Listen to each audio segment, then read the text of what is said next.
咱们开车的时候发现底盘异响或者是打方向异响的时候，到 4S 店呢，它会首先让我们换减震总成，然后呢换下支臂总成，然后换各种球头。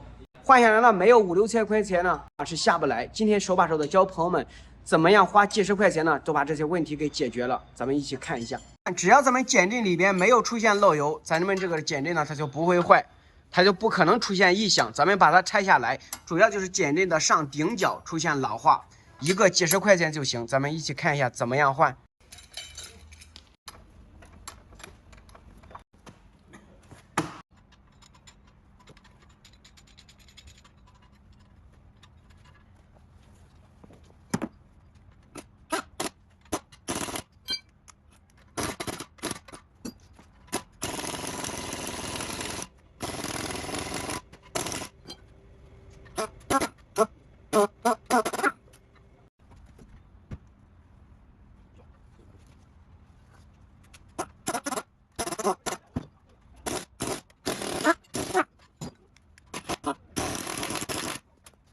它这种上面呢是一个橡胶的底座，时间长了就压缩，一压缩它就有间隙。咱们跑着路面的时候，像这个减震在上下跳动响。实际上咱们不用换减震，只需要换2个顶角，左边一个，右边一个。另外一项就是在底盘的3角托盘，咱们也不用换总成，咱们只需要换一个胶套就行。给朋友们看一下，更省钱。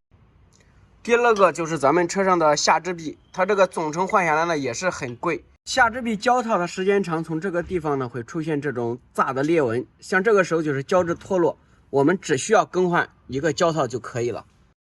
另外，朋友们拆下来看，我们看这种平衡杆套晃动的时候它就会响，像它这种呢就是没有一点框亮，包括这个下球头，咱们都不需要换。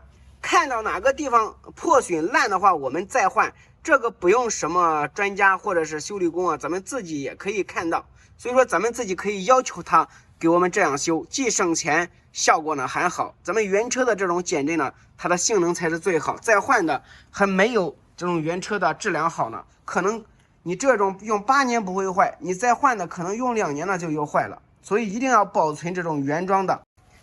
朋友们看一下，等于说它这个车底盘响和打方向响，咱们就换了这4个就解决了。那打方向响的话，主要原因呢就是这个压力轴承，它是会转的，时间长呢，这压力轴承里边那个轴承磨碎了，所以说打方向的时候咯咯咯咯的响。那减震它响，主要就是这个橡胶呢已经压缩的力度不够了，所以说打方向的走颠簸路面它也会响。那么换这4样呢，就可以解决底盘响和打方向这种异响。对底盘上异响检查的话，不能马屁大意。朋友们看，这辆车它的下支臂球头，包括它的方向机外拉杆球头框亮就非常的大，这个时候它就很危险。如果跑在路面上，它框亮过大会直接掉出来，那直接这个轮子就趴下了，危险系数非常高。所以说，对于底盘异响松散的时候，我们该检查还是要检查，该换还是要换。它这个下支臂球头和下支臂是一体的，换的时候只能一起换。这个小拉杆球头可以单独换，它都不贵。朋友们今后再去修这种底盘异响的话，只需要记得呢，就是咱们这个减震还有这个下支臂，它是属于一个大件，只要它这2个没有明显坏的迹象的话，咱们就不要换。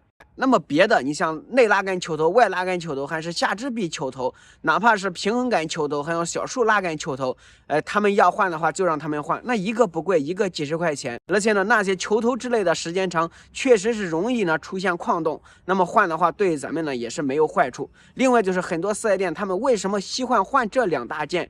一换的话，它上面直接就附带了这些。